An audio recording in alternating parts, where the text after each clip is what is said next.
హరే కృష్ణ. అందరికీ భగవద్గీత క్లాస్ స్వాగతం. సో, మనం నిన్న 11 అధ్యాయం 35-40 దాకా చూసాము.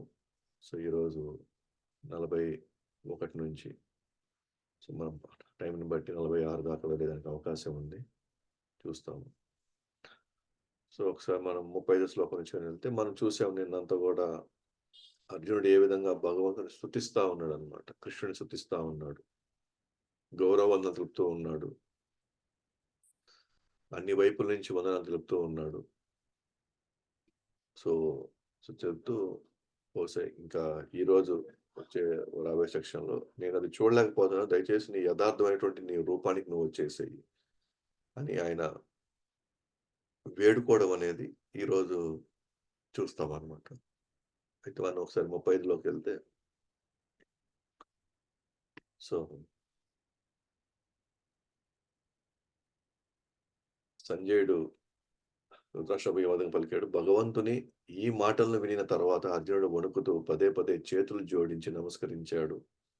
గద్గద కంఠంతో అతడు భీతితో కృష్ణుడితో ఇలా పలికాడు. సో, కాలరూపాన్ని చూసి, కాలరూపంలో ఆయన కనిపించిన అనేక దృశ్యాలను చూసి, సో, ఆయన పదే పదే చేతులను జోడించి నమస్కరించడం ప్రారంభించాడు. సో, 36 శ్లోకంలో అర్జునుడు పలుకుతూ, నీ నామములను విని జగత్తు ఆనందభరితమవుతున్నది. ఆ విధంగా ప్రతి ఒక్కరూ నీ పట్ల అనురక్తులవుతున్నారు. సిద్ధగణము నీకు గౌరవంతో నమస్కరిస్తున్న రాక్షసులు భయంతో అటు ఇటు పరిగెడుతున్నారు. ఇదంతా యుక్తంగానే జరుగుతున్నది. సో, భగవంతుడి పట్ల ఆహ్, దేవతలకు ఎటువంటి భావం ఉంటుంది? రాక్షసులకు ఎటువంటి భావం ఉంటుంది? భగవంతుడు అదే రూపంలో ఉంటాడు. లేదా అదే లీలలు చేస్తూ ఉంటాడు. కానీ ఒకరికి మాత్రం అది ఎంతో ఆనందాన్ని ఇస్తా ఉంది. రాక్షసులకి. ఇంకొకరికి మాత్రం చాలా భయంగా ఉందన్నమాట.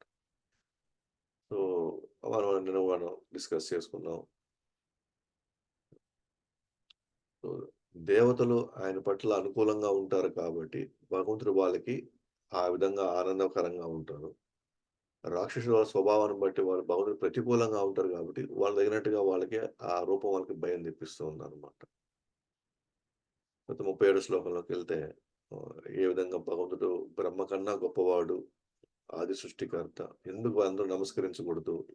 అంటే ఆయన గౌరవింపదగిన వాడు అన్నట్టుగా అన్నమాట. ఓ అనంతుడా, దేవదేవ, జగన్నివాస నీవు అజేయమైన మూలానివి. అంటే నీకు మించి మూలం ఇంకెవరు లేరు అన్నట్టుగా.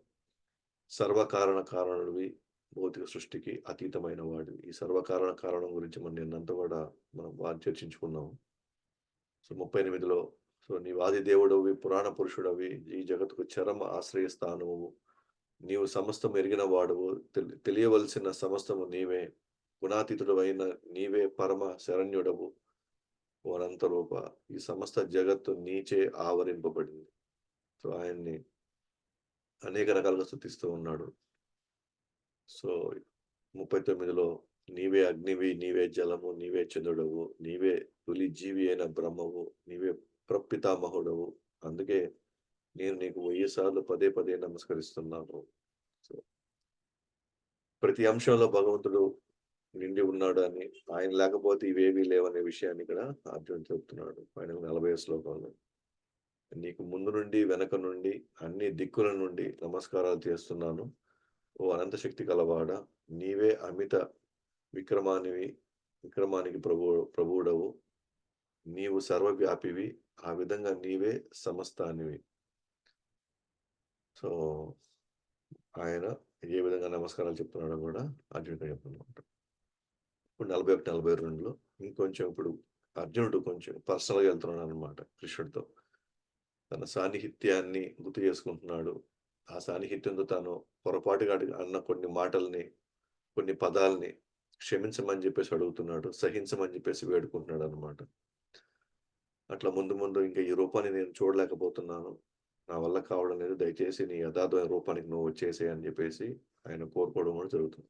సో, 41, 42 సఖేతి మత్వా ప్రసభం యదుక్తం హే కృష్ణ హే యాదవ హే సఖేతి అజానత మహిమానం తవేదం మయా ప్రమాదాత్ ప్రణయేన వాపి యచ్చావహ సార్ధం అసస్కృతోసి. విహారశయ్యాసనభోజనేషు ఏకోతవ్యాప్యాచ్యుత తత్సమక్షం తత్క్షామయే త్వామహ ప్రమేయం. సో, భావంలోకెళ్తే, నీ మహిమను తెలియక నిన్ను నా మిత్రునిగా తలుస్తూ, ఓ కృష్ణ, ఓ యాదవ, ఓ మిత్రమా అని తొందరపాటుతో సంబోధించాను. మూర్ఖత్వంతో లేదా ప్రేమతో నేను చేసిందంతా క్షమించవలసింది. మనం విశ్రాంతి తీసుకుంటున్నప్పుడు, ఒకే శయ్యపై శయనించినప్పుడు, లేదా కలిసి కూర్చున్నప్పుడు, భోజనం చేస్తున్నప్పుడు, ఒక్కొక్కప్పుడు ఒంటరిగా కొన్నిసార్లు పలు మిత్రుల ముందు పరిహాసం చేస్తూ నిన్ను చాలా సార్లు నేను అవమానించాను. ఓ అచ్యుతా! ఆ అపరాధాలన్నిటికి నన్ను క్షమించవలసింది. సో, ఎందుకంటే ఫస్ట్ టైమ్ కృష్ణుడిని ఆ కాల రూపంలో చూస్తున్నప్పుడు తన ఊహకు అందనటువంటిగా ఎంతో భయమేసింది అతనికి. భయమేసి అర్జునుడు నేను అందరిలాగా నేను సాధారణ వ్యక్తిని నేను అనుకున్నాను అని. ఆఫ్‌కోర్స్ కృష్ణుడికి అదే గావాలి. ఎందుకంటే తన భక్తుల మధ్యలో తాను సాధారణ వ్యక్తిగా కనిపిస్తేనే వాళ్ళ ప్రేమని వాళ్ళు చూపించగలుగుతారు. అంటే పూర్తిగా వ్యక్తపరచగలుగుతారు. కానీ ఎక్కడైనా సరే ఐశ్వర్యం మధ్యలోకొచ్చి భగవానుడి యొక్క శక్తులు గుర్తొచ్చాయనుకోండి, ఆటోమేటిక్‌గా ఆయన మళ్ళీ ఫార్మల్‌గా వాళ్ళేదో గౌరవ గౌరవిస్తూ వాళ్ళు చేసే సేవ పట్ల కృష్ణుడు అంత ఎక్కువ ఇష్టపడ్డనమాట. ఎందుకంటే ఆయనదంతా మాధుర్య భావం అంతా. ఐశ్వర్య భావం గాదు. అయినప్పటికీ అంటే మనం క్లాస్ చెప్పుకున్నాం. యోగమాయ, మహామాయ. సో, అర్జునుడు యోగమాయ వల్ల కారణంగానే ఇవన్నీ మాట్లాడాడు. యాక్చువల్‌గా అది కృష్ణుడికి చాలా ఇష్టం అది. అలా అలా ఆ విధంగా సంబోధించడం అనేది అంటే భగవంతుడిని పర్సనల్‌గా తీసుకొని ఆయన్ని ఆ విధంగా డీల్ జేయడం అనేది కృష్ణుడికి చాలా ఇష్టం. కానీ ఇక్కడ అర్జునుడు ఎప్పుడైతే ఆ సఖ్యరసం నుంచి బయటకొచ్చి ప్రస్తుతానికి ఆయన ఒక అద్భుత రసంలో ప్రస్తుతానికి ఆయన ఆహ్, నడుస్తున్నాడో, దాని కారణంగా ఆ సఖ్యంలో అతను చేసినవన్నీ గూడా అతనికి గుర్తొచ్చి, ఇప్పుడు ఏమో ఒకవేళ నేను పొరపాటైన అపరాధాలు చేశానేమో, నిజంగా ఇంత శక్తి గలవాడిని నేను ఎట్లా పడితే అట్లా మాట్లాడేసానే, ఎలా పడితే అట్లా నేను ఆయన్ని నేను చూసుకున్నాను.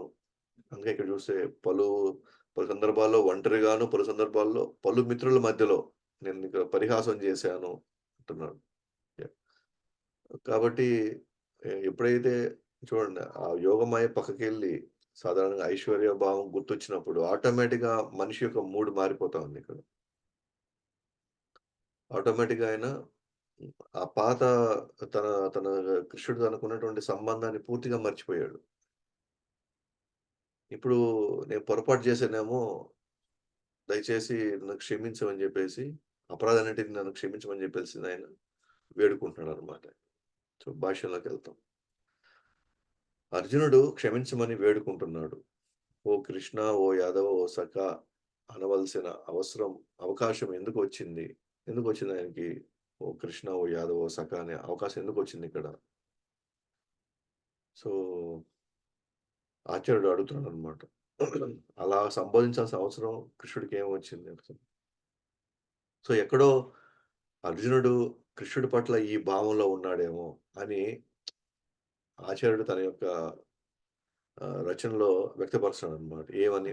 ఓ కృష్ణ అనంగానే జనరల్‌గా శ్రీకృష్ణ అని పెట్టుంటే ఆ గౌరవ సూచన ఉంటుందక్కడ. కానీ శ్రీకృష్ణ అనకుండా ఓ కృష్ణ అన్నట్టుగా ఉందనమాట.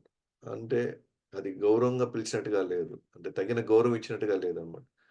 అలా ఇవ్వకుండా ఉండడానికి గల కారణం ఏంటి అని చూస్తే, ఇతను వాసుదేవ కుమారుడే గదా! ఇతనంతా. వసుదేవుడి కుమారుడే గదా! ఇతనంతా. అంత ప్రముఖ వ్యక్తి ఏం గాదు. ఎందుకంటే వసుదేవుడి యొక్క వంశంలో చాలా మంది ప్రముఖ వ్యక్తులున్నారు.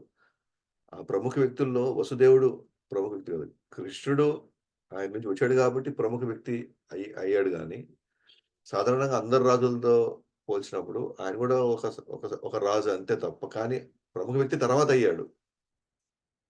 ఏది కృష్ణుడు జన్మించిన తర్వాత. కాబట్టి అంత ప్రముఖ వ్యక్తి ఏం కాదు. అలాగే ఇప్పుడేంటి ఒక రథసారథి మాత్రమే యుద్ధంలో ఉన్నాడు. ఎక్కడ ఆయన ఒక ప్రముఖ స్థానం కాదు. స్థానంలో ఏమి లేడు. ఒక దాన్నేమంటారు? ఒక సైనాధిపతి గాని, లేకపోతే ఇంకోటి రకరకాల పదవులుంటాయి గదా! యుద్ధ రంగంలో. ఏది లేదు. జస్ట్ ఒక సాధారణమైనటువంటి ఒక రథసారథిగా మాత్రమే యుద్ధంలో ఉన్నాడు. అదే నేనైతేనా అంటే అర్జునుడి విషయంలో నేను పురువంశం నుంచి చెందిన పాండుపుత్రుడిని. యుద్ధంలో నేను మహాయోధుడిని నేను. కాబట్టి నాతో పోలిస్తే కృష్ణుడి యొక్క స్థానం అంత ప్రముఖమైనది ఏం కాదు కాబట్టి, అందుకే ఆడ గౌరవం అనేది పెట్టకుండా జస్ట్ ఓ కృష్ణ అనేసాడు. ఆఫ్‌కోర్స్ యాక్చువల్ పాయింట్ అంటే ఆయన యోగమాయలో భగవంతుడిని అట్లా ఇచ్చాడు. బట్ మనం అంటే ఆచార్యుడు ఏం చేస్తున్నాడు, అర్జునుడు ఏ విధంగా ఆలోచిస్తున్నాడు అంటే, మన ఆలోచన ఎలా ఉందో అర్జునుడి ఆలోచన కూడా అలాగే ఉంది అన్నట్టుగా అన్నమాట. మన ఆలోచన ఎట్లా ఉంటుంది, పెద్ద పెద్ద వాళ్ళని కూడా ఎలా మనం తీసి పడేస్తాం మనం. వాళ్ళని లెక్క చేయకుండా మనం ఉంటాం. ఓకే. మనల్ని మనం ఎక్కువగా చూసుకుంటూ, వేరే వాళ్ళని తక్కువగాను లేకపోతే లెక్క చేయకపోవడం వల్లనే మనం వాళ్ళకి ఇవ్వాల్సిన గౌరవం ఇవ్వకుండా వాళ్ళని తక్కువ చేసి మాట్లాడడం అన్నమాట. సో, ఇక్కడ అర్జునుడి యొక్క భావం ఏదైతే ఉందో, ఒక సాధారణ వ్యక్తి యొక్క భావంతో ఇక్కడ ముడిపెడతాడన్నమాట ఆచార్యుడు. అట్లా. లేకపోతే ఆయన అంటే ఏ పరిస్థితిలో అయినా ఓ కృష్ణ, ఓ యాదవ, ఓ సఖా అని అన్నీ గూడా అది యోగమాయలో ఉన్న కారణంగా కావాలని కృష్ణుడు వాళ్ళని ఆ సఖ్యరసంతో నింపడం వల్ల, ఆ సఖ్యరసంలో డెఫినిట్‌గా ఫ్రెండ్స్ ఉన్నప్పుడు అక్కడ మర్యాదలనేది ఎందుకుంటాయి అక్కడ? మర్యాదలుంటే అది ఇంకా సఖ్యం కిందకి రాదది. కానీ ఇక్కడ సఖుడుగా ఉన్నప్పుడు ఖచ్చితంగా ఈ మాటలే వస్తాయి. ఎందుకంటే ఆడ గౌరవం ఇవ్వడానికి అక్కడ ఏమి లేదక్కడ. కానీ ఇక్కడ ఆచార్యుడు గాని మనం గమనిస్తే ఏం మనకి మన మెంటాలిటీ రిఫ్లెక్ట్ చేస్తున్నాడన్నమాట అర్జునుడి మీదకి. సో, మన మనస్తత్వం అర్జునుడి యొక్క మనస్తత్వానికి జోడిస్తున్నాడన్నమాట. అలాగే ఓ యాదవ అన్నప్పుడు నీకు యదువంశంలో ప్రముఖ స్థానం గూడా లేదు. ఎందుకంటే కృష్ణుడు యాక్చువల్‌గా అక్కడ యదువంశంలో ఆయన పెద్ద రాజేం గాదు. అన్ని రకాల రాజుల్లో సామంత రాజు అంతే. ఎందుకంటే ఉగ్రసేనుడు రాజు అక్కడ. మొత్తం ఈయన ద్వారక అనే ఒక చిన్న రాజ్యానికి ఈయన ఒక సామంత రాజు అంతే. సో, మా వంశంలో నాకు ప్రముఖ స్థానం ఉంది. నాకు ప్రముఖ స్థానం ఉందని అర్జునుడు చెప్పే విధానం అన్నమాట చూపిస్తున్నాడు ఆచార్యుడు. అలాగే ఓ సఖా అంటే నీ పేరు ప్రఖ్యాతులు లేదా నీ పూర్వీకుల గొప్పతనం వల్ల కాదు. నీకు కేవలం మన పరిచయం మేరకు మనం మిత్రులయ్యాము. మనమందరం ఒకే స్థాయి వ్యక్తులం కాదు. అది మన పరిచయం మీద మిత్రులయ్యామే తప్ప అక్కడేవి పూర్వీకులకు గొప్పతనం, మా పూర్వీకులు, మీ పూర్వీకులందరూ గొప్పవాళ్ళే అట్లా మన బంధం ఏమి లేదు. అంటే పరిచయం మీద అయ్యాం అంతే అన్నట్లుగా అన్నమాట. అందుకే ఓ సఖా అనేటువంటి విషయాలు బయటకొచ్చాయన్నమాట. అందుకే ఇక్కడ శ్రీ అన్న పదం ముందు పెట్టడం వల్ల గౌరవం సూచిస్తుంది. ఇక్కడెక్కడ శ్రీ అనే పదం లేదెక్కడ గూడా. కాబట్టి ఇక్కడెక్కడ గౌరవం లేదన్నమాట. గౌరవం ఇవ్వలేదు అర్జునుడు కృష్ణుడికి. సో, ఇప్పుడన్నీ గుర్తుపెట్టుకుంటున్నాడు. నేను గౌరవం అప్పుడు నేను ఇవ్వలేదు కాబట్టి దయచేసి నన్ను క్షమించమని జెప్పేసి ఆయన వేడుకుంటున్నాడు. ఇప్పుడాయన తన యథార్థమైనటువంటి బద్ధజీవుడి స్థితిలోకొచ్చాడన్నమాట. తన మిత్రుడైన కృష్ణుడి విశ్వరూపంలో వేలతలలు చూసిన అర్జునుడు ఈ 2 శ్లోకాల్లో సఖ్య మరియు ఐశ్వర్య మిళితమైన భావంతో అన్ని వైపులా గౌరవ వందనాలు అర్పిస్తున్నాడు. అది ఇప్పుడు సఖ్య, ఐశ్వర్య 2 మిళితం అయిపోయినాయి ఇక్కడ. ముఖ్యంగా చెప్పంటే ఐశ్వర్యం డామినేట్ చేస్తా ఉంది ఇక్కడ. సఖ్యం కంటే కూడా. అందువల్లే పదే పదే గౌరవ వందనాలు అన్ని వైపుల నుంచి గౌరవ వందనాలు రకరకాలుగా స్తుతిస్తున్నాడు. ఆయన్ని ఆయన ప్రార్థిస్తున్నాడు. ఆయన పొగుడుతూ ఉన్నాడు. రకరకాలుగా ఇక్కడ భావాలు వ్యక్తం అవుతున్నాయన్నమాట. ఇప్పటి వరకు మిత్రుడిగా మాత్రమే భావించిన నేను, నీ విశ్వరూపం యొక్క గొప్పతనాన్ని గుర్తించక, ఒక్కొక్కసారి అగౌరవంగానో లేదా మిత్రుడు అన్న ప్రేమతోనో నేను చులకనగా మాట్లాడాను. ముందు జరిగింది, ఈ విధంగా జరిగింది. ఈ ఆలోచనల వల్ల లేదా నేను ఈ విధంగా నీ గురించి నేను ఈ విధంగా నేను అర్థం చేసుకోవడం వల్ల నేను ఆ విధంగా చులకనగా మాట్లాడాను అన్నాడు. సో, అన్ని విధాలుగా అర్జునుడు కృష్ణుడిని పిలిచినప్పటికీ వారి శాశ్వత సంబంధం చెక్కు చెదరలేదు. భగవంతుడు మరియు భక్తుడు సంబంధం అలాంటిది. యెస్. ఒక్కో సందర్భంలో భక్తుడు ఒక్కోసారి ఆహ్, తను ఒక పొరపాటునో లేకపోతే ఆహ్, ఆహ్, అనేక సందర్భాల్లో ఒకవేళ పొరపాటు భక్తుడైనప్పటికి కూడా సో, భగవంతుడు మాత్రం ఆ సంబంధాన్ని వదులుకోవడానికి ఇష్టపడడనమాట.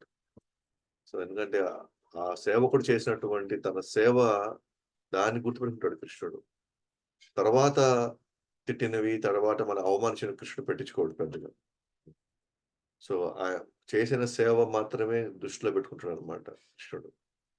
ఇప్పుడు మనలాంటి వాళ్ళని మనం తీసుకున్నామనుకోండి జనరల్‌గా, మన సేవ మర్చిపోతాము. తర్వాత అన్న మాటలు మనం ఎక్కువ గుర్తుపెట్టుకుంటాము. తర్వాత అన్న మాటలను గుర్తుపెట్టుకొని, దాన్ని మనం జస్టిఫై చేసుకుంటూ, దాన్ని అదే సమర్థించుకుంటూ, దానికి మనం ఏ విధంగా వాళ్ళని గూడా మనం అనాలి, ఏ విధంగా వాళ్ళని గూడా మనం అదే విధంగా కష్టపెట్టాలి అని వీటి మీద ఎళ్తుందే గానీ, అరే! వాళ్ళు మనకింత చేశాడు, ఇంత చేసిన దాంట్లో ఏముంది ఆ మాత్రం నేను హ్మ్, ఇబ్బంది వాళ్ళంటే నేను దానికి వాళ్ళకి తిరిగి అనాల్సిన అవసరం నాకేంటి? ఈ విధంగా మనకు ఆలోచన రాదసలు. ఎంతసేపు మనం నెగెటివ్ పార్ట్ ఎక్కువ తీసుకుంటున్నాం. కానీ వాళ్ళు చేసిన ఎంతో మంచిని మాత్రం మనం పక్కన నెట్టేస్తామనమాట. ఇది చాలా సహజమైనటువంటి బద్ధజీవుడి యొక్క స్థితి ఇది. మనకెంతో జనరల్‌గా మన పేరెంట్స్ మనకెంతో చేసుంటారు.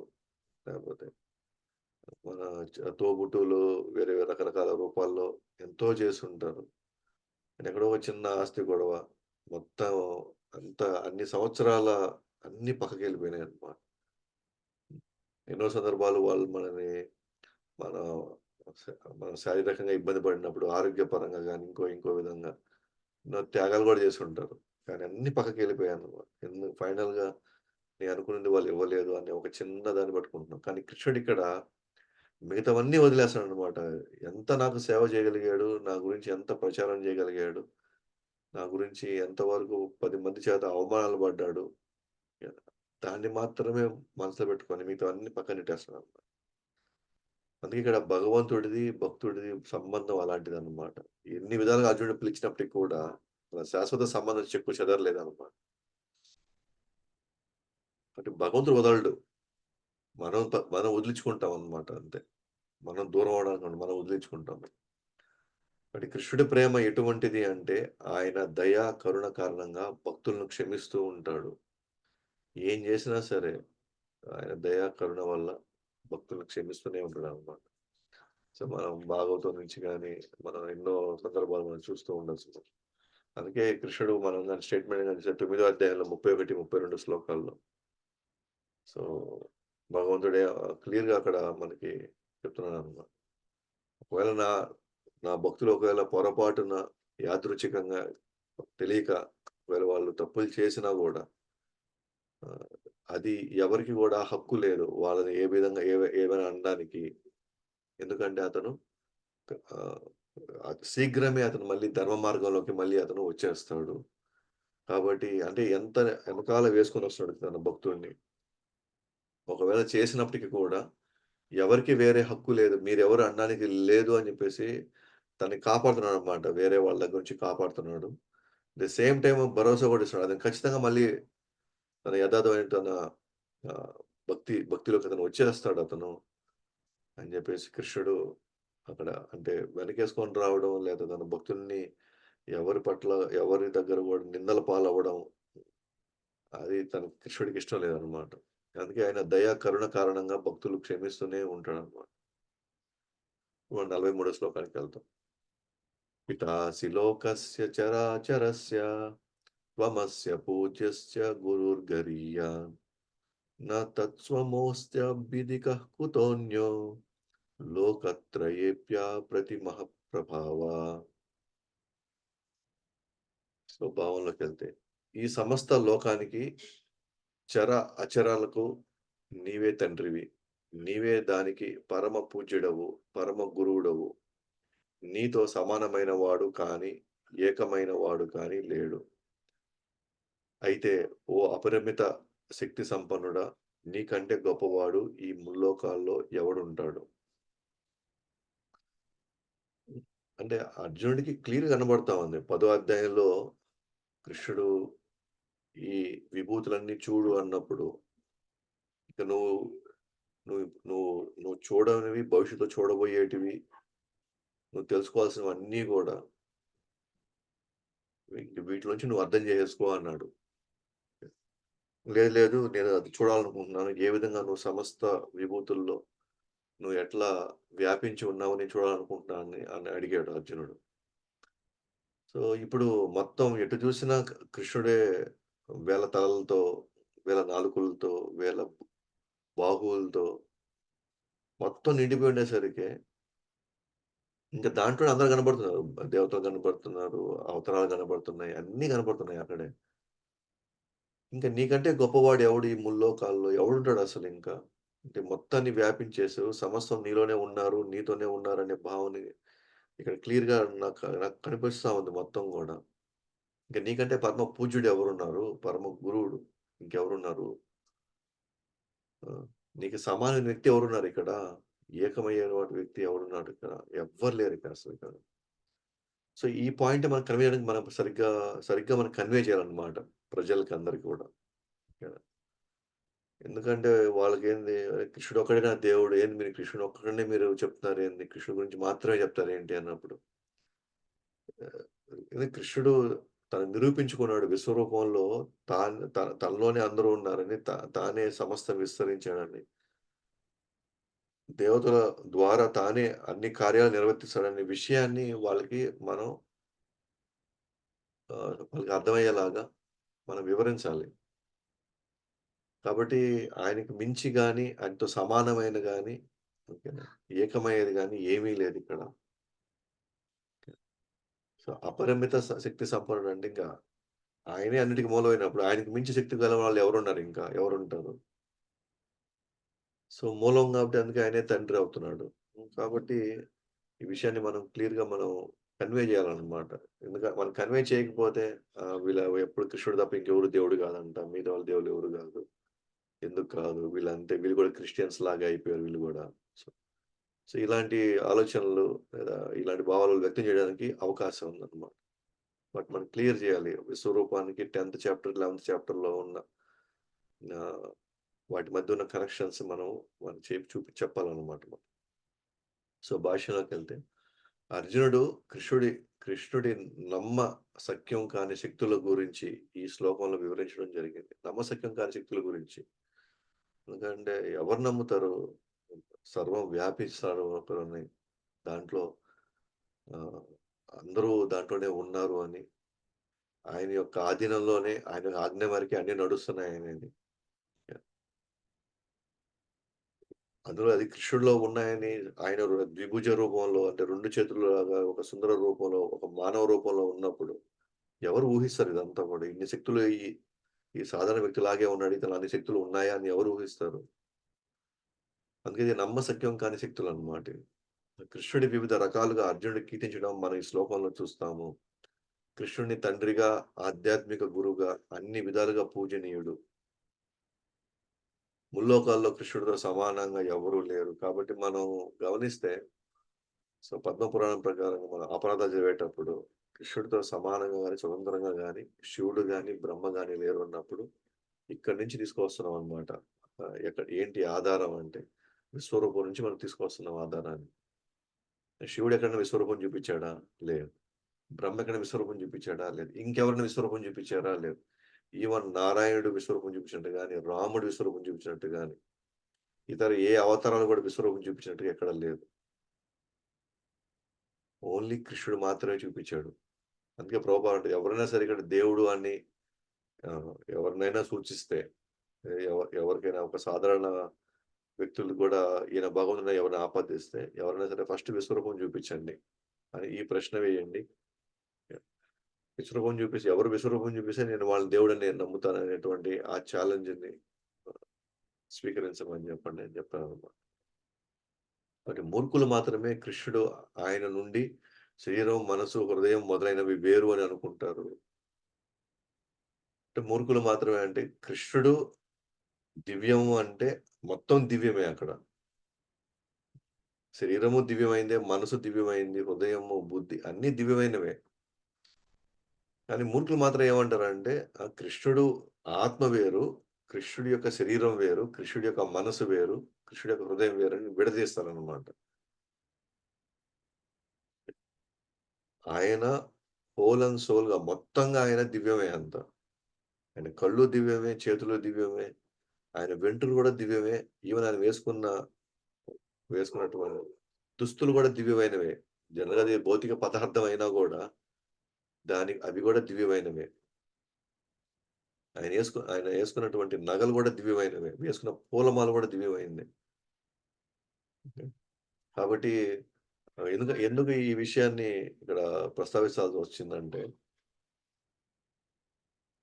ఆహ్, గొప్ప గొప్ప తత్వవేత్తలు గూడా కృష్ణుడి గురించి వాళ్ళు భగవద్గీతలో కృష్ణుడి గురించి వాళ్ళు వర్ణించేటప్పుడు వాళ్ళు ఏమని ప్రస్తావిస్తారంటే, ఇక్కడ కృష్ణుడు మాట్లాడలేదు. కృష్ణుడిలో ఉన్నటువంటి ఒక జీవం లేదా ఒక శక్తి మాట్లాడుతా ఉంది. కృష్ణుడు మాట్లాడలేదు. కృష్ణుడిలో ఉన్నటువంటి అరే కృష్ణుడేంటి? కృష్ణుడు లోపలుండేదేంటి? అంత సూక్ష్మంగా వాళ్ళ విశ్లేషణ చేస్తారనమాట. అంటే వాళ్ళ ఉద్దేశ్యం ఏంటి? బయట కనిపించే రూపం ఏది గూడా అది కాదు. అది కేవలం మాయా రూపం లేదా అది భౌతిక రూపము. యాక్చువల్‌గా కృష్ణుడు లోపలున్నాడు. ఆ శరీరం లోపలున్నాడు. కాబట్టి ఆ రూపానికి మీరు ఎక్కువ ప్రాముఖ్యత ఇవ్వొద్దండి. లోపల ఉన్నటువంటి ఆ శక్తికి మీరు విలువ ఇవ్వండి అని అది చెప్పడానికి ప్రయత్నిస్తారనమాట. అది ఇక్కడ పూర్తిగా ఖండించబడింది. కృష్ణుడు అంటే కృష్ణుడి యొక్క మొత్తంగా ఆయన గోరులతో సహా, వెంట్రుకలతో సహా మొత్తం దివ్యమైందే అన్నమాట. కాబట్టి మూర్ఖులు మాత్రమే విడదీస్తారు. కృష్ణుడు వేరు, కృష్ణుడి శరీరం వేరని. మనం అనుకోవాలి నేను వేరు, నా శరీరం వేరని. అది మనకు కరెక్ట్ అవుతుంది. ఆయనకది కరెక్ట్ కాదు. ఆ విషయాన్ని మూర్ఖులు సరిగ్గా గుర్తించలేరన్నమాట. సో, భగవంతుడికి మనలాగే అన్నీ ఉన్నవి కానీ, అవి దివ్యమైనవి. ఇంద్రియాలు పూర్ణమైనవి మరియు అనంతమైనవి. ఇంద్రియాలు పూర్ణమైనవి అయన్నీ గూడా. సో, ఎప్పుడు గూడా ఆనందంలో ఆత్మారాముడతను. మనం చూడడానికి మనలాగే ఉన్నాడు. కానీ దివ్యమైనవి. అందుకే ఆయన 4-8 శ్లోకంలో సో, జన్మ కర్మే చ మే దివ్యం ఏవం యో వేత్తి తత్వతః త్యక్త్వా దేహం పునర్జన్మ నైతి మామేతి సో అర్జున. అందుకని అన్ని దివ్యమైన జ్ఞానమైన బలం, కార్యాలు అన్నీ దివ్యమైనవి. కావున కృష్ణుడి కార్యాలు ఇతర కార్యాలతో పోల్చరాదు. కృష్ణుడు చేసే లీలలు, వ్యక్తులు చేసే లీలలు 2 పోల్చడానికే లేదిక్కడ. కేవలం కృష్ణుడి ఆదేశాలను అనుసరిస్తే ఒకరి జీవితం పరిపూర్ణం. జస్ట్ ఆయన చెప్పింది విని అది పాటిస్తే చాలు. కృష్ణుడు లాంటి గొప్ప గొప్ప కార్యాలు చేయాల్సిన అవసరం లేదు. లేదా గొప్ప గొప్ప శక్తులు ప్రదర్శించాల్సిన అవసరం లేదిక్కడ.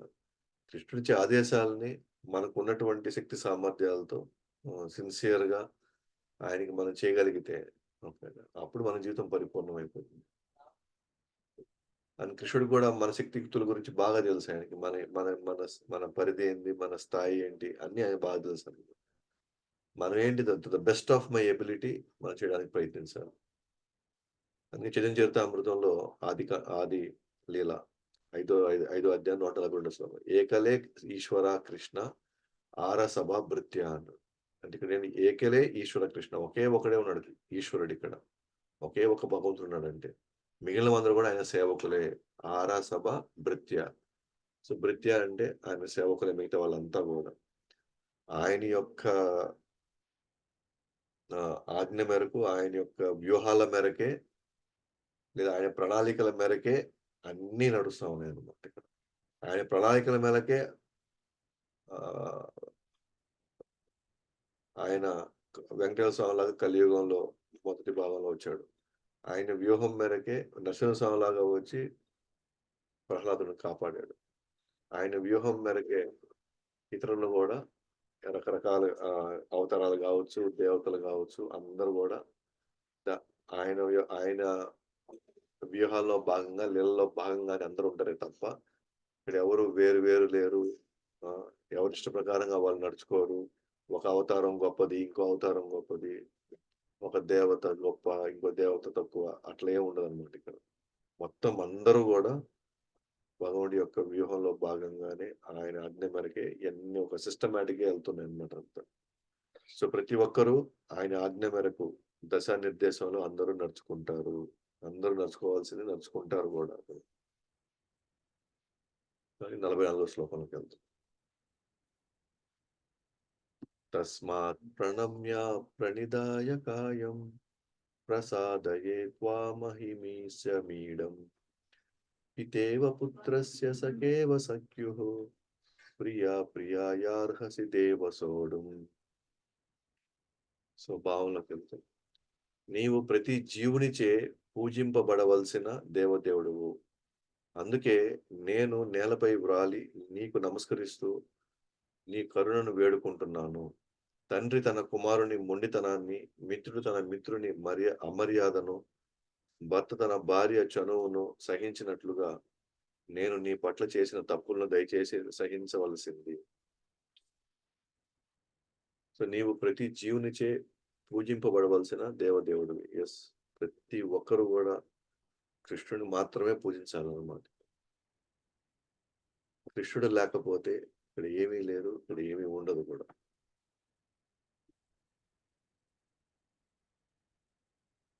మనం ఈరోజు మ ఈ మాత్రం నడుస్తున్నాం. ఈ మాత్రం మనం చూస్తున్నాం. ఈ మాత్రం మన కుటుంబ సభ్యులతో మనం ఆనందంగా ఉన్నా సరే, కుటుంబ సభ్యులు మనం గడుపుతున్నా సరే, ఏది మనం మన 2 చేతులు పనులకు వెళ్లి సంపాదిస్తున్నా సరే, ఆ సంపాదన వచ్చేటువంటి ఆహారం మనం తీసుకున్నా సరే, ఏది గూడా సమస్తం ఆయన చేతుల్లో ఉందన్నప్పుడు, ఆయన ఆజ్ఞ మేరకు ఉన్నప్పుడు, ఇంకా ఆయనకి మించి మనం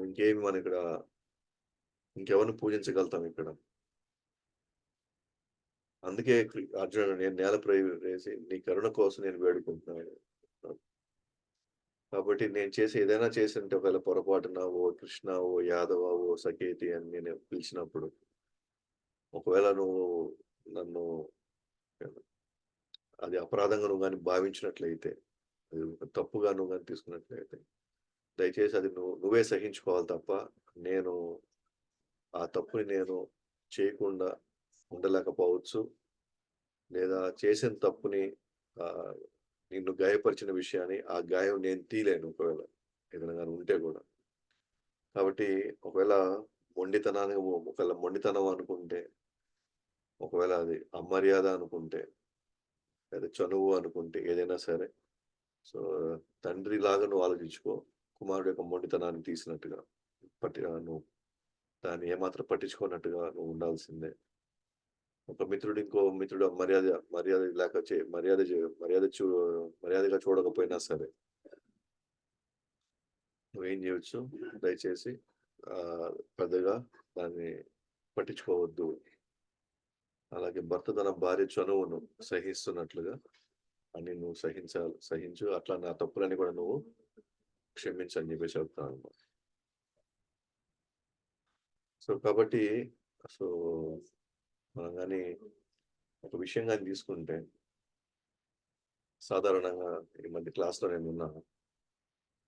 హ్మ్. మనము మన కుటుంబ సభ్యులకి ఆహారం ఆహారం చక్కగా వండిపెట్టి, వాళ్ళకి రుచికరంగా మనం చేసి పెడతామనమాట. వాళ్ళందరూ గూడా చాలా చక్కగా తింటారు. అంతా అద్భుతంగా అంతా గూడా వాళ్ళు చాలా ఆరోగ్యకరంగా వాళ్ళు ఎదుగుతారు. వాళ్ళు ఎన్నో పనులు జేస్తారు తర్వాత. అయితే దాంట్లో మిగిలిపోయి ఉంటే, మనోళ్ళు తినలేదు, ఎక్కువైపోయింది, మనోళ్ళు తినరు అనుకున్నప్పుడు మనం ఏం జేస్తున్నాం, అది కుక్కకేస్తున్నాం మనం.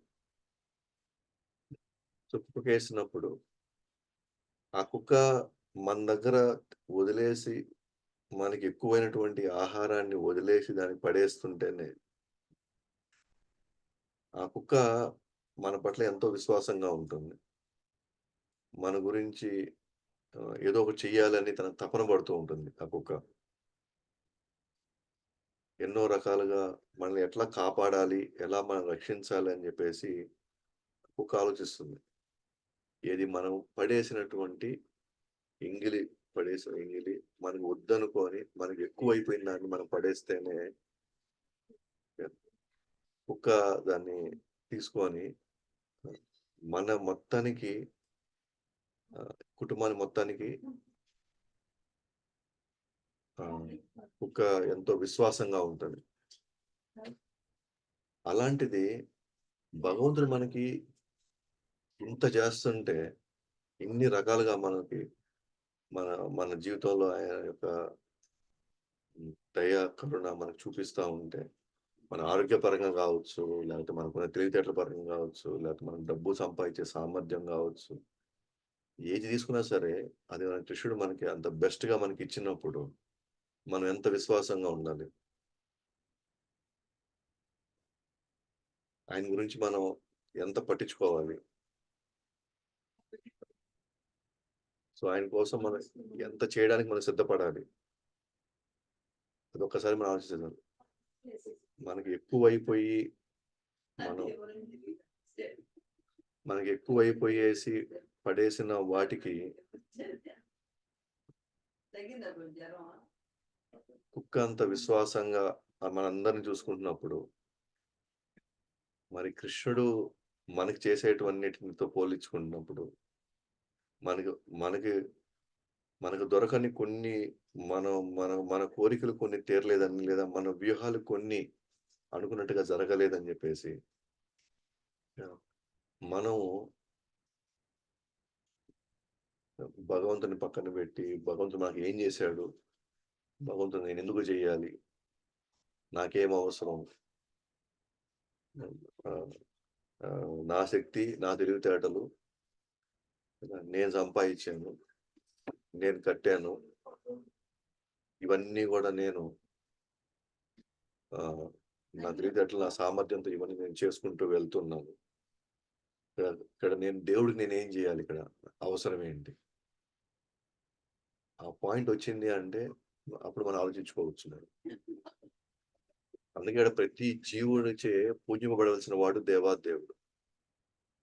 ఖచ్చితంగా. కానీ ఎక్కడ గాని ఆహ్, మనకి ఆ విశ్వాసం మనకు లేదనమాట. ఎప్పుడు జూసినా సరే నాకింకా రాలేదు, నాకింకా ఇయ్యలేదు, నాది, నా కోసమే. నేనడిగినంత, నాకు కావాల్సినంత ఇక్కడ ఏది లేదిక్కడ. సో, అది తప్ప ఇంక వేరేదేది గూడా ఇక్కడ మనం ఆలోచించడం లేదంటే ఎంత స్వార్థపరులం మనం అనేది మనకు అర్థమైపోతుంది ఇక్కడ. ఈరోజు ఆ గాలి రావాలన్నా సరే, ఈరోజు మనం లోపలికెళ్ళి అగ్ని లోపల వచ్చి అది అరిగించాలన్నా సరే, ఈవెన్ మన మన నాలిక రుచికరంగా అనిపించాలన్నా సరే, ప్రతి దగ్గర భగవుడి యొక్క హస్తం ఉందక్కడ. ఈ కానీ ఆయన ఇంత చేస్తున్నా గూడా, మనం ప్రియమైన వ్యక్తులుగా ఇంత చేస్తున్నా గూడా, మనం పట్టించుకోకపోయినా మరి ఆచార్యులను పంపిస్తున్నాడు. పట్టించుకోకపోయినా మనకి శాస్త్రాలు ఇస్తున్నాడు.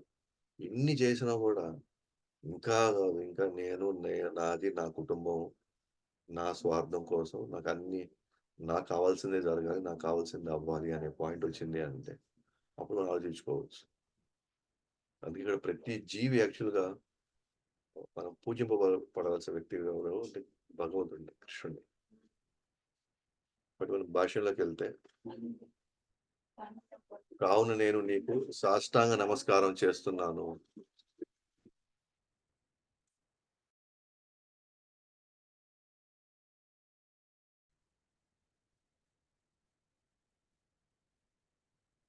సో, కాబట్టి నేను నీకు సాష్టాంగ నమస్కారం చేస్తున్నాను. నా అపరాధాలను నువ్వే సహించాలి. ఎవరి అపరాధాలు సహిస్తారు? ఎవరు తండ్రి బిడ్డ యొక్క అపరాధాలు స స సహించాలా? మిత్రుడిది మరొక మిత్రుడు సహించాలా? అట్లానే ఇప్పుడు అర్జునుడు కూడా కృష్ణుడు అపారమైన శక్తులను చూసి సేవకుడిగా భావిస్తున్నాడు. కావున కృష్ణుడే తనని సహించాలి అనే విషయాన్ని ఇక్కడ తెలియజేస్తున్నాడనమాట. కాబట్టి ఉదాత్తమైనటువంటి మనసుతో, ఉదాత్తమైన హృదయంతో సో, నువ్వే వీటిని సహించాలే తప్ప నేనిక్కడ ఏ విధంగా గూడా స్ ఆహ్, ఆ తప్పుల్ని నేనిప్పుడు ఆహ్, దాన్ని కడిగేయలేను ఆ తప్పుల్ని. ఆ తప్పుల్ని ఇప్పుడు నేను తీసేయలేను ఆ తప్పుల్ని. సో, జరిగిపోయినాయి. సో, ప్రస్తుతానికి దానివల్ల అనర్థాలు కూడా జరిగినాయి. కానీ ప్రస్తుతానికి వాటి నుంచి బయట పడలేను. కాబట్టి నువ్వే సహించాలి. ఓకే. అనే అర్జునుడు కృష్ణుడిని వేడుకుంటాడనమాట ఇక్కడ. 45 శ్లోకంలోకి వెళ్దాం.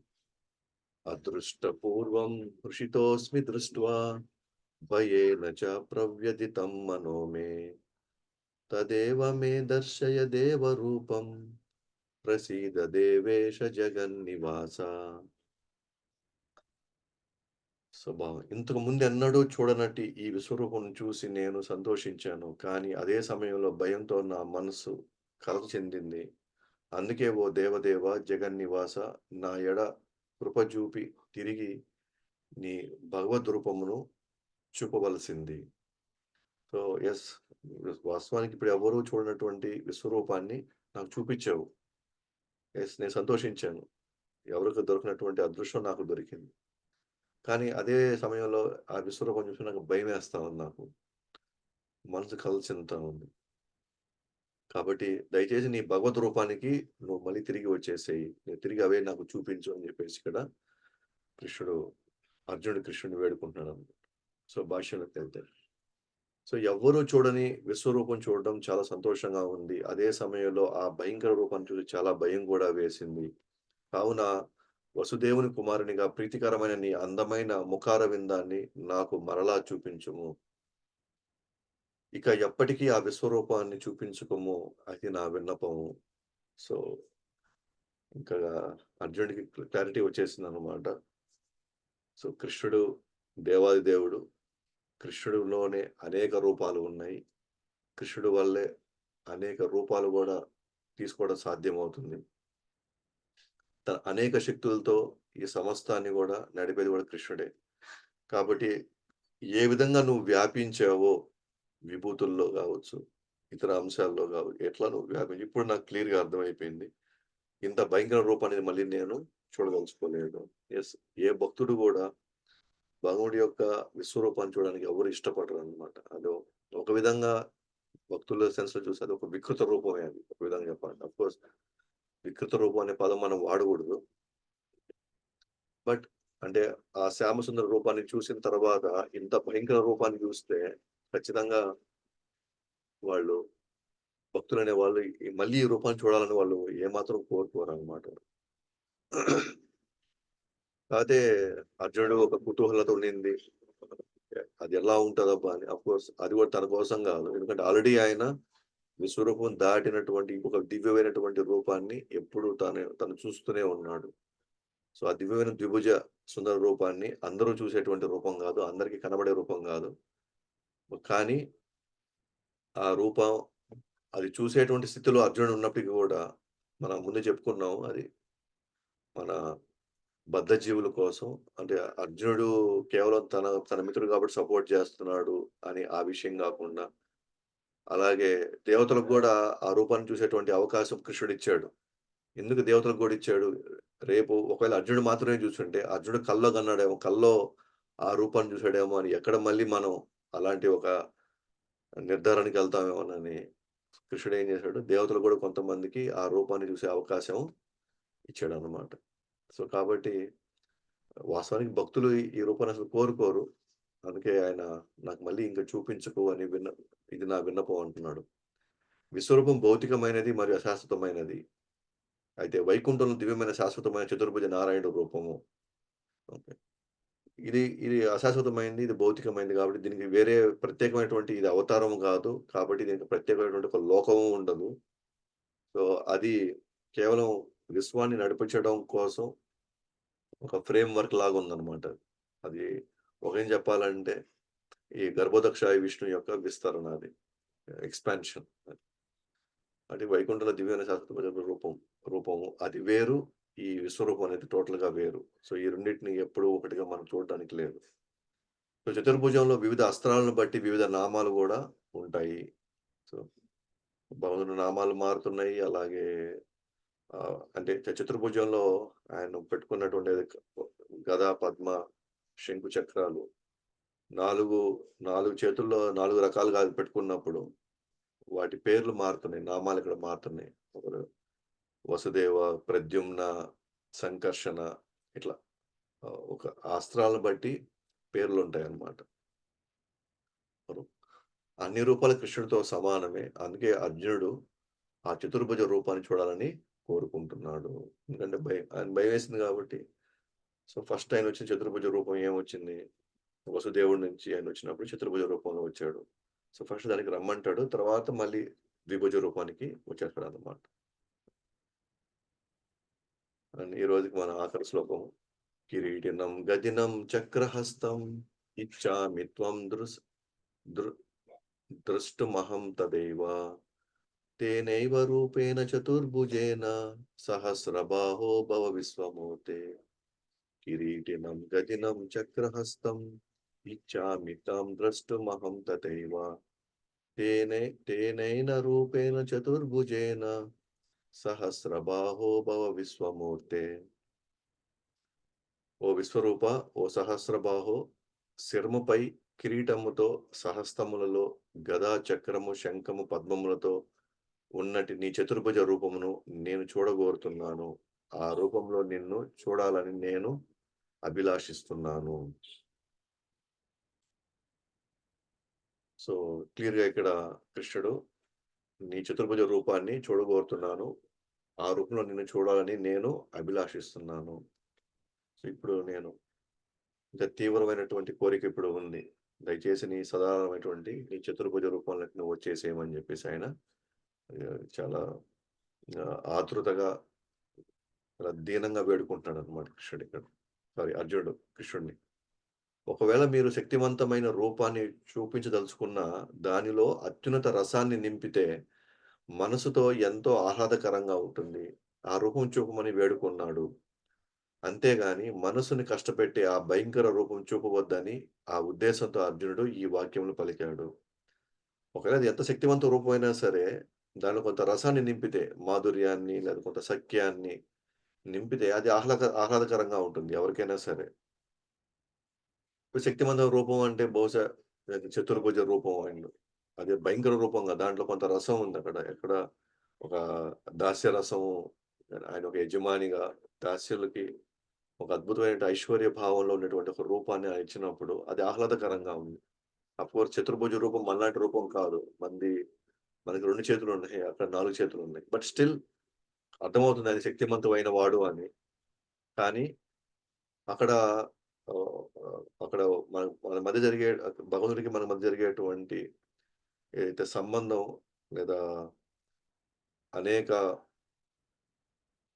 హ్మ్, ఇచ్చిపుచ్చుకునేటువంటి అనేక విషయాలు ఏవైతే ఉన్నాయో, అది సాధారణంగానే ఉన్నాయి. శక్తిమంతం అయినప్పటికి కూడా దాంట్లోకి ఎంతో కొంత రసం ఉంది. కానీ ఇంత భయంకరమైనటువంటి ఇట్లా వేల వేల తలలు, వేల చేతులు, వేల కాళ్ళు ఉన్నప్పుడు అది మనుషుని చాలా కష్టపెట్టేటువంటి ఒక భయంకర రూపం అది. సో, దాన్ని ఉద్దేశిస్తూ ఈ వాక్యాలు పెట్టాడన్నమాట. నేను అవతారాల శిరోమణి అయిన వసుదేవుని కుమారునిగా ఆ రూపం చూడబోతున్నాను. మాకు వసుదేవ కుమారునిగా ఉన్న ఆ రూపం మాత్రం మాకు కావాలి. అవతారాలే శిరోమణి. అవతారాలకి మూలం అన్నమాట. ఫౌంటైన్ హెడ్ అంటారు. లేకపోతే శిరోమణి అంటే అందరికంటే గూడా అతి ప్రముఖమైనటువంటి చాలా ముఖ్యమైనటువంటి మణి అన్నమాట. శిరోమణి అంటే.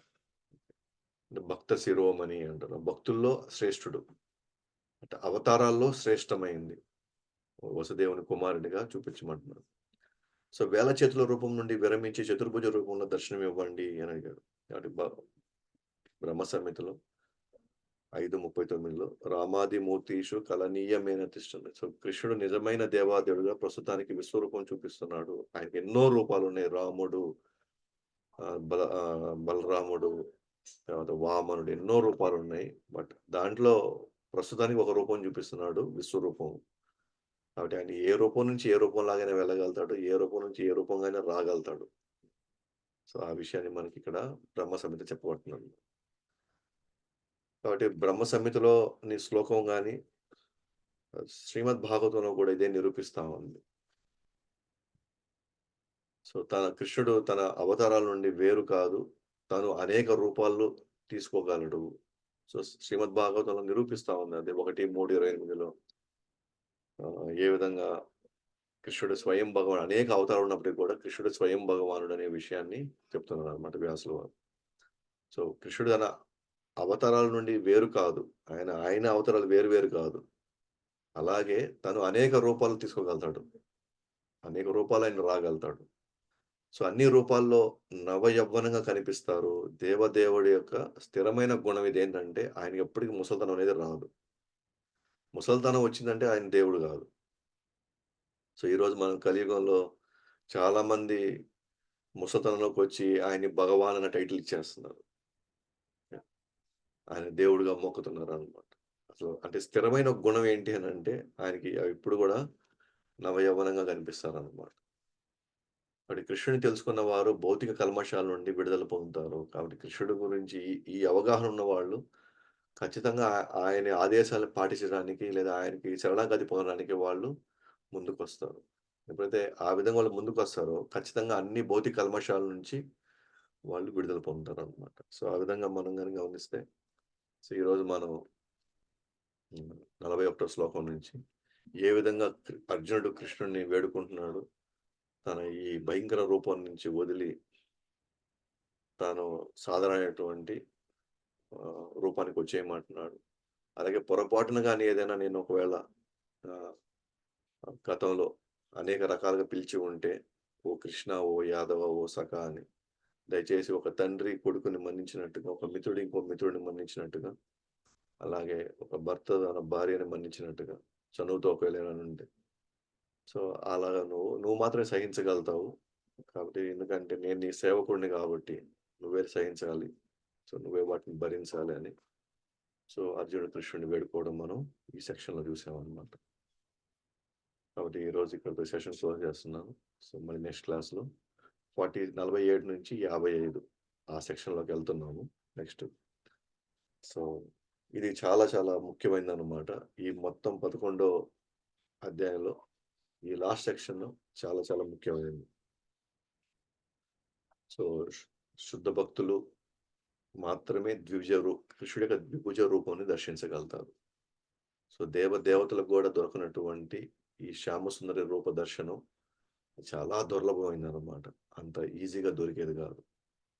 అది శుద్ధ భక్తులకు మాత్రమే దొరుకుతుంది. ఎలా దొరుకుతుంది వాళ్ళకి? వాళ్ళు ఏం జేస్తున్నారక్కడ? అంటే ఎటువంటి సాధన జేస్తున్నారు? ఏ విధంగా వాళ్ళు భగవంతుడిని పూర్తిగా వాళ్ళ జీవితాల్ని అంకితం జేస్తున్నారు? సో, ఇవన్నీ గూడా మనం 47-50లో చూస్తామనమాట. అది నెక్స్ట్ సెక్షన్‌లో చూస్తాం. श्रील प्रभुपाद की जय अनंत कोटि वैष्णव वृंद की जय भगवत वाणी श्रीमद् भगवत गीता की जय। गौर प्रेमानंद की जय।